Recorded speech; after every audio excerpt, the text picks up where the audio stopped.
So for women coming to the workshop, what problems does this solve for them? Well, I think most feminine problems are because they've been suppressed. Most feminine problems are because they have been judged in some way, shape, and form, and they're trying to fit into some other person's tight mold or box. And I think that you have to explore who you are.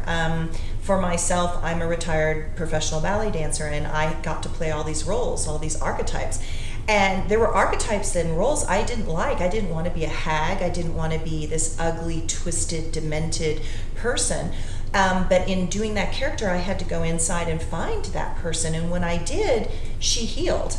That was what was so amazing, that she healed, and I embodied her and I embraced her. And suddenly she wasn't something I was pushing away from my consciousness, but I had actually brought her in. And so I think as a feminine, we have dissociated from very powerful energies within us, and we have stuffed them into the shadow. But there's so much energy that comes back to you when you embrace those archetypes. And I would say that the workshop doesn't necessarily solve a problem. So in my mind, there's not really a problem to be solved, but there's a loosening that needs to occur.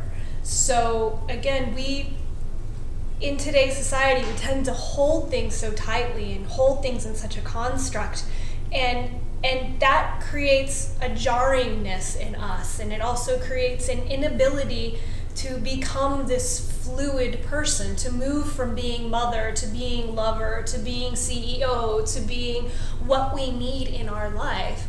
And so this workshop really creates a loosening around all that is the feminine as it runs through these bodily forms, and it allows us to become more fluid in our life and in essence create more capacity to love, more capacity to serve, more capacity to be with ourselves, to be with our family, to be with our loved ones.